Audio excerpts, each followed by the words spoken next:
Hey boys and girls. Alright, so I'm on the phone for now because the little handheld's charging, but I wanted to show you something.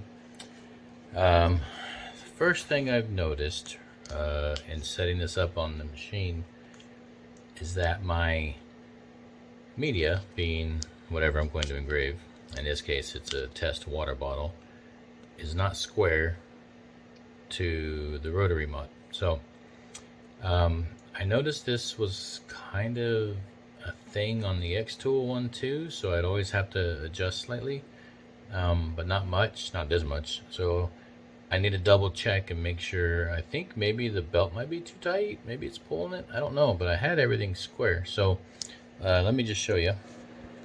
So if you look, I mean, you should be able to see that, right?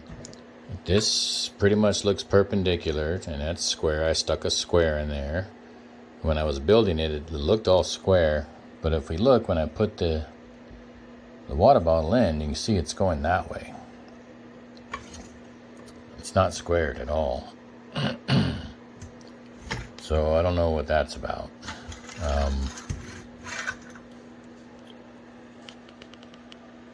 So, because basically what will happen is if the laser, when I square up the frame to the frame of the machine, then the laser is going to go this way and make a straight line, but it's not going to be straight on that. So,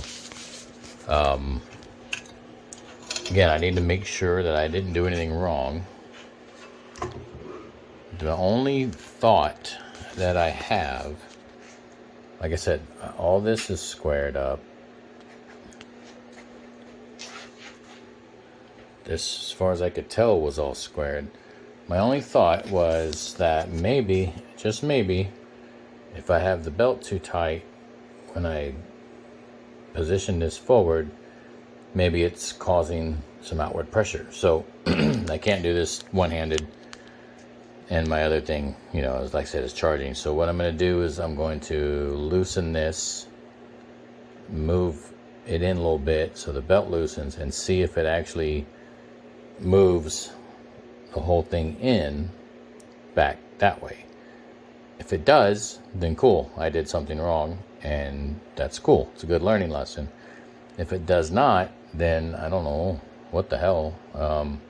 That's why I stuck a long piece on there. You know, with my little short tumbler, you probably won't notice, right? Normally what I do, because of the X-Tool one was offset a little bit too.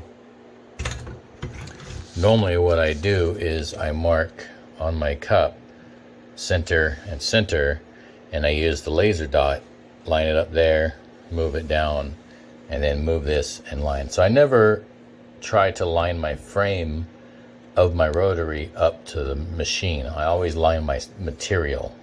I frame in my material to make sure my material's straight, and I do that again by marking center and center. You know, I stand it up, put a square on it, and mark center. So I was hoping with this device that I wouldn't have to do that. My thought process was I could just square up the machine, the frame of this to the machine, and I don't have tabs, but I lock everything in with my magnets. So that's what I was kind of hoping to do. So let me take this apart or loosen it up, see if this moves, and I'll report back to you. And if it does not, I'll message Daniel and say, hey, you know, these long ass water bottles aren't straight. Is it because of these stupid chucks, you know, X-Tool gives us? Is that not straight, or is mine bent? I don't think so. All my other stuff doesn't normally wobble. This does, so it's probably not on all the way to the back, but these little deals might, you know, I don't see how these could be squishing it to pull it that way. So because they are all up against the back, there's no gaps in there. They're all touching. Touch, touch, touch. Yeah, there's a gap in there, but that's because the thing's curved. But right here, they're all three touching. So I don't know. Let me see if the belt's too tight, see if I got to move this a little bit, and then retighten, re-square that up. Maybe that's not square, but I'll let you know.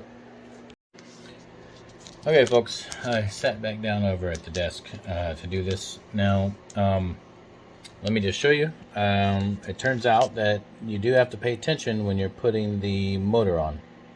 Okay, not the motor, but the chuck, because there is play in there. So, let me just show you. Alright, I went ahead and as you can see, it's almost straight now, but I wasn't trying. So I loosened up the 2 bolts here, which allows this thing to slide back and forth. Now when I first put it together, in the instructions he tells you to push it with your thumb, you know, to get it locked up, but not too tight. So you don't want this too tight. Obviously that's too loose. So there's going to be a give and a take here, where you need to, you know, put pressure on this. But as you can see, there is, oh shit, can I do this two-handed or not? Or one-handed? There's play there. See that? So inward too much, outward too much. So somewhere in the middle, and it moves way more than that. I just can't do it two-handed. There we go. See that? That's a lot of play. All right. So when you're assembling this, you're gonna want to make sure, and I'm not sure exactly how, but you definitely want to make sure this is squared to this. I know this is square. I got this all squared up to the machine, so I know that's good. I used the level and got it all good. So somehow I got to make sure this is straight. Now I could leave the long piece on here, eyeball it, measure it, maybe tighten it, but it's probably not going to work. This will probably be too loose. So I'm going to take that off, put outward pressure on it, screw them back in, all at the same time, trying to make sure this is square. I imagine if I not only put outward pressure that way to tighten the belt, but put pressure that way to keep this flush in the rails, it'll probably square up. So I'm going to do that and we'll come back. Okay, I'm back. So I think I got it. So you do want to make sure that when you're putting this together that you get the chuck squared away. So what I ended up, when I loosened them up, I made sure it was that way, pressed against it with my thumb here. With my other thumb, I pushed it that way. There's my finger, that way. So I pushed it that way, and at the same time I held it right here with my thumb with a lot of pressure that way, and this finger back here. So I pinched it, right? And what that did, I could feel it resting on that front part of the rail, the little deal that's inside the rail. So I pinched it here to hold it in place, and then I tightened the screws. Then I looked, it still wasn't quite how I wanted it. So I undid this screw and I felt a little play over here. So then I squished this side to where it straightened out to what I thought looked square. Then I tightened it up. So you do have to play with this a little bit to get it square. But keep in mind too, you don't want to use these water bottles as a judge because they are tapered. So I ended up putting a can of shellac in there because it's not tapered. And that's what told me it was square. So, like if we look at it now, we'll see it's a lot better, but it still looks kind of like it might not be, right? But that's, again, it's 240 right here and 238 up here. So there's a 2 millimeter taper. So it's naturally going to go that direction anyway. But what I was talking about earlier, it was way off. So I expect it to be a little bit from that taper, but as we see right here, it's a lot better. So, there you go. Learning lesson number 1. Or a major lesson anyway. Make sure you get this thing squared. And you still got to make sure you keep your belt good and tight. So, there you go. Now we're going to go put it in the machine and engrave something. Alright kids, my handheld still ain't charged yet. Just threw it on there. I didn't measure. I did pretty good for eyeballing it too. It's straight. I'm gonna do a full video on there, but I just wanted to throw it on and check something and point out, right? So there it's doing its thing, right? Writing my name, but I don't know if this is gonna pick it up or not. But one thing you need to make sure of is your belt. So standing here, I've noticed that, like I said, again, I don't know if the camera's gonna grab it, but I need to pull that piece out a little more. So you got to double check all this stuff when you set this thing up. Let's see if I can put this down. All right. So what I'm going on about is right here, the belt, it's not coming straight onto here. It's actually going that way a little bit. Shit.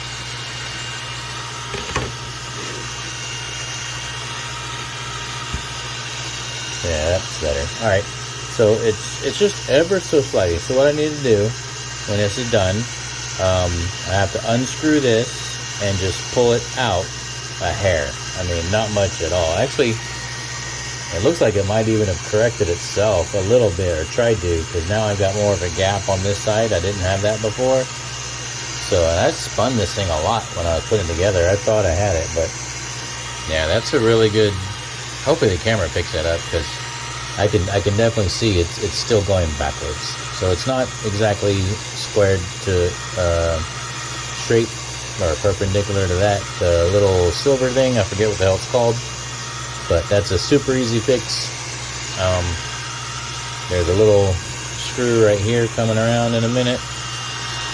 You just unscrew that, and then yeah, I think you can see that really well, that it's not right.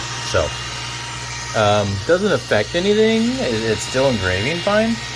What that probably will affect is the longevity of the belt.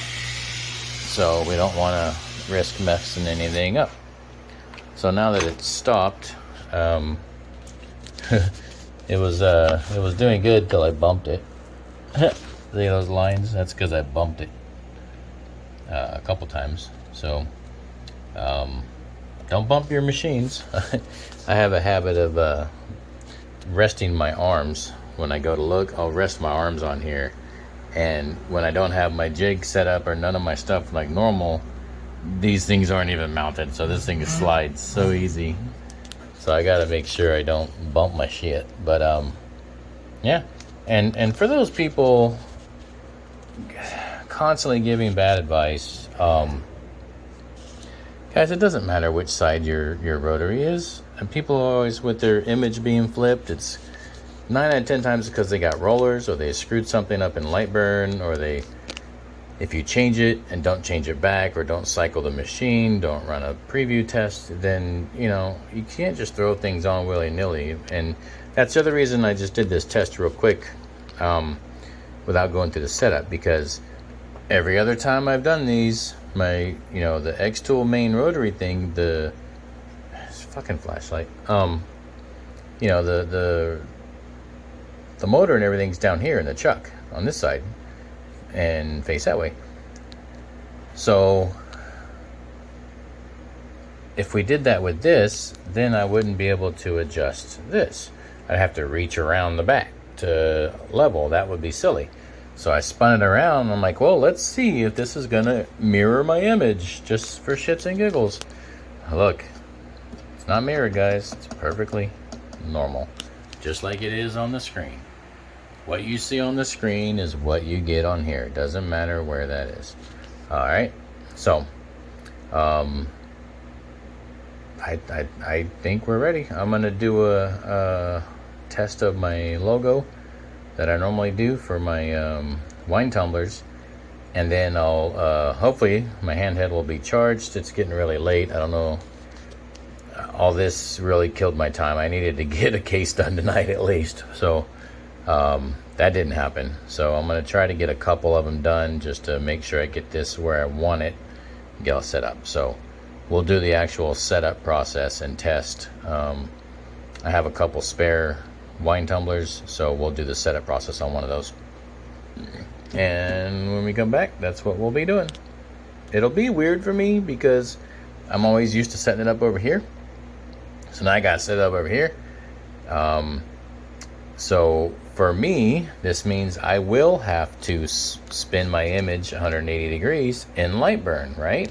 Because normally I put the top of my cup up here, because the jaws are right here of the chuck. So now the jaws are down here, so I'm gonna have to spin that cup because I don't do the wine tumblers from the base like this. So I do them from the top. So since I am going to turn my cup, therefore I need to turn my image in Lightburn. So again, what you see on the screen is what you get on your cup. Just make sure your cup orientation is the same as what it is on the screen. Has nothing to do with this device. That's just a little addition because I'm tired of reading people posting wrong information about that. So there you go. All right, we'll be back in a few.